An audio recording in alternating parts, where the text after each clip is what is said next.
Have you ever been in a room full of people, let's say a party or a work do, or a get together with friends, maybe even a family gathering, yet you feel as if you do not belong, like you don't fit in there? And it's not like you're not enjoying the party, you're having a blast, you're having fun, you're having a great time, but you just feel like an outsider. Like David Attenborough, is that how you say his name? David Attenborough. Like David Attenborough looking on the outside at a new clan, a tribe that he's discovered. He might be taking part in some of the festivities, he might be taking part in some of the rituals, but in the end, he's just like on the fringe of it all, looking at this fascinating tribe from the outside and not having any chance whatsoever to fit in. Well, if you've ever felt that way, I want to tell you today that you are not alone, because I have felt this way all of my life. And the fact that I moved to a new country didn't change anything. It only highlighted this feeling even deeper and more apparent. And I would like to dissect that today. Something really interesting and unexpected happened recently. I discovered it just fell, I think it fell into my lap. In the deepest corners of the internet, I found a concept that I have finally inside of me been able to click with. And that concept is the concept of the Otrovert. And that is kind of like a mix of an introvert and an extrovert, but it's not exactly either. I have a mix of cultures in me and around me. So I'm from Nigeria. I live in Malta, and my husband is Italian. So I have to deal with three cultures simultaneously. I have to understand all of the nuances. I have to understand all of the social cues, and I still don't fit into any one of them. Okay. I have never felt like I fit in ever since I was a kid. I have made videos where I talked about my childhood. If you'd like to see that, maybe you can start with my video about having no friends. I went a little bit in depth into my childhood there. These three communities have a lot in common. They are very community centered, very togetherness focused.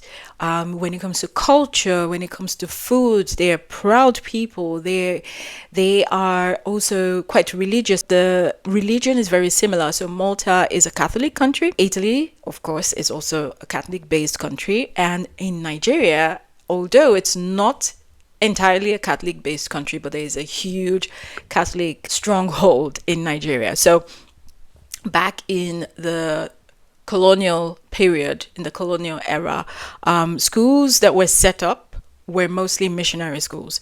So my dad, for example, was born in 1944, and he attended Catholic school because that was mainly the kinds of schools that were available to people, especially in southern Nigeria.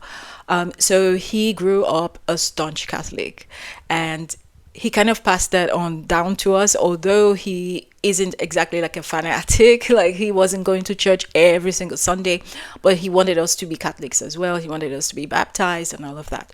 And then when I was growing up, my mom was more Pentecostal, so I went to the Pentecostal church, and then I went to the Catholic church. I felt more comfortable in the Catholic church because it was quieter compared to the Pentecostal, because I just couldn't find affinity in the whole group dancing and singing and praising and worship. I felt like there was something missing, like I couldn't reach the same transcendency as everybody else. And I was just able to see flaws everywhere. So I felt like there was something wrong with me. Like, why didn't I have enough faith? Why didn't I have enough belief? And when I moved here to Malta, it was also similar. So I did go to church whenever I could, but slowly I pulled away. And that was because, of course, it's a completely different environment. Even the church service in Nigeria compared to Malta is completely different. Even when you find a service in English, it's still not the same vibe. Okay, so I couldn't connect there. Now, let's talk about friendships. Yeah. Friendships in Nigeria is very dependent. Okay, so people depend on each other a lot. People expect a lot from you, especially if they feel that you have something to give, then they expect you to give all of the time. People expect you to be very forgiving. People expect you to conform quite a lot. And I see something similar here in Malta. Like, people band together as a group and they do the same things together, and they are just there for each other. And there's a lot of beauty and strength in that. Don't get me wrong. There's a lot of beauty and strength in community. As human beings, we seek that, and that's why we have common beliefs, we have common interests, we have trends, because we seek to find others that can solidify our existence. I can say, yes, you exist because you think this way, I think that way, therefore you exist, I exist. Okay, so we are seeking that kind of affinity, and the cultures haven't provided me with that. I've always been on the fringe. I've always been on the outside looking in.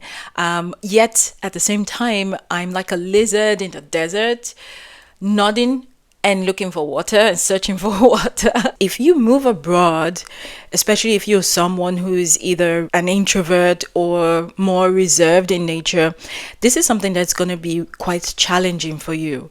That feeling of otherness, that feeling that you are moving farther away from fitting in, that feeling that you are seeking a place that you want to belong to, but you are moving further away from that. When I discovered this concept, it made things so much more clearer.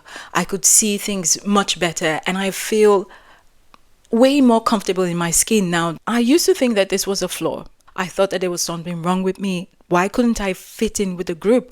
Why couldn't I just have fun with everybody else and just think the way everyone else thought? Why did I always have to think outside of the box? So I went in search of different psychological profiles to try to define who I was for myself. So first I went down the route of the introvert, but there was always a voice inside of my head that told me, it was kind of squeamish, like, I don't think you're exactly an introvert, because I am very social. I'm very friendly. I like to be around people. I enjoy being around people. I enjoy hosting and having groups together. And that's why, I have been looking for my tribe. I've been looking for my tribe, thinking that that was what I needed. Then I also explored the idea of neurodivergency. I explored the idea of being autistic. I explored the idea of perhaps even narcissism. Maybe I was a narcissist, but still that didn't resonate with me. Okay, none of these labels deeply resonated with me, because I always found things that I didn't fall into. There were more things that didn't describe my personality than not. So the term Otrovert was coined by a psychiatrist, Dr. Rami Kaminski, who on his own had been having these feelings and thoughts for most of his life, for all of his life. He had always felt like he was on the fringe of everything. And finally, he decided to give a name to it. So when you talk about introverts, you think talking about people who are kind of like in a closed, not in a bubble per se, but they feel more comfortable having a more close-knit group, perhaps of one or two people, or maybe even just completely alone. They are not crazy about big gatherings. They feel drained by having to socialize for long hours with a large group of people, and they take energy from solitude. Now, I take energy from both solitude and socializing with people. Of course, the bigger the group, the more exhausting it is for me, and the more I want to detach. However, I feel comfortable. That's the thing. I feel comfortable in those groups. So when I try to join groups, here in Malta, when I try to have my friend groups, I felt comfortable. It was rich. It was fun. And I was alive. However, I needed time to myself. I needed to pull back. And the same thing goes for when I met people who were Nigerian. I was like, yes, finally, someone who speaks the same language as I do, someone who can dance like me, and someone who understands and gets the kind of music and food that I love. However, when it got down to the nitty gritty, where we had to talk about our ideas on life, our perspectives, I was always othered. Like they would just disappear, like poof. Okay. And I thought that something was wrong with me. I thought there's something wrong with me. But at the same time, I just knew that I couldn't ascribe to group think. I am Black. I am Nigerian. I am a foreigner. I'm a woman. I believe in a God. However, I don't believe in the stereotypical ideas that are pushed by each of these groups. I will always sit on the outside and evaluate things critically, and I would always give credit where credit is due. And if there is something that doesn't align with me, I'm always ready to speak up. And that is not the idea of what an extrovert does. For example, an extrovert is very group-minded. An extrovert is most likely to find community, spirituality in a group than alone. And an introvert is the opposite. Okay, so it's kind of like a Venn diagram. Where in the middle things dissect. So you have the friendly introvert. I'm not there. I'm not there. There are some things there that describe who I am. However, I'm more on the fringe, on the outside looking in. And that's why I thought at a point that perhaps I was narcissistic, because I felt like I didn't feel the way other people did. But I have a lot of empathy. I'm able to stand on the outside and look in and see things that many people won't. People in the group, when you're in a group, when you live in a country, there are so many things that you take for granted. There are so many things that you wouldn't take notice of. While an outsider is more likely going to see these things and be able to point them out. Okay. And that's how I feel even when I go back to my own country. So as an expert in another country, you are thrown into ready-made groups. And you have to find a place where you fit in. So are you fitting in with the locals, or are you fitting in with the expat community, or are you fitting in with people from your own culture? With my new understanding and the introduction to this new concept, I've come to realize that the problem doesn't lie with the group itself. Many groups provide a lot of positive reinforcement for people. Many groups provide that sense of belonging for people, that sense of support, psychologically, mentally, and physically, that many people need. We need that as humans. So the problem doesn't so much lie with the group, but with the fact that many groups can be so rigid. So if you don't fall in line, then you're out of the group.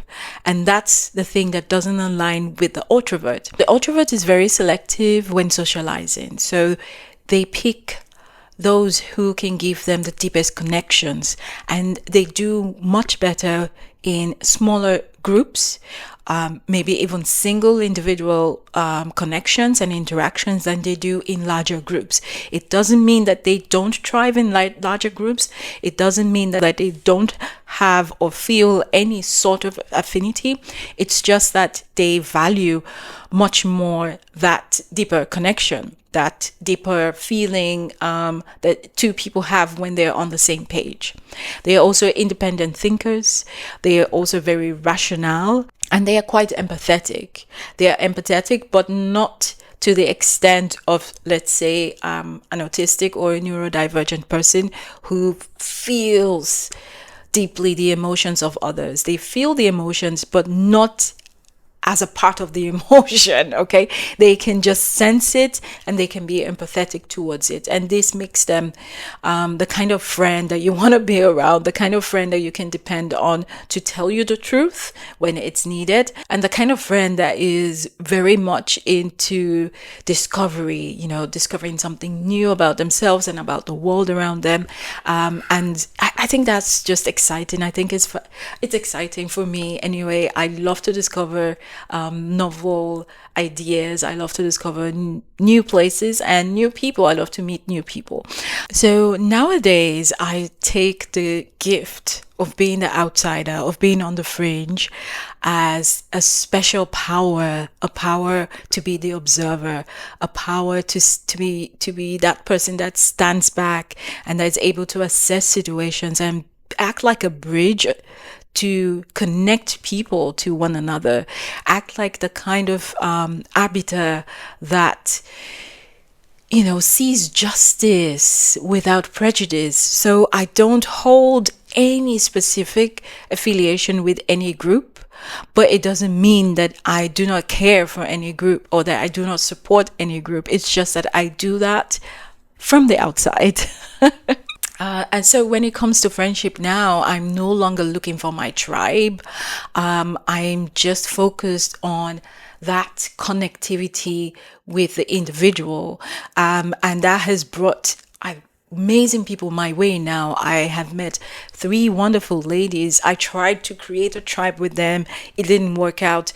Now I know why, okay? There is no need for a tribe. Perhaps the tribe that people like us, people like you, people like the Otrovert, the kind of tribe that we need is perhaps the one that is not physical, but that is in the mind, that connects the mind, and that builds a much deeper spiritual pathway. And it's been a wonderful game changer for me, because I've gone from I might be broken to I'm just me.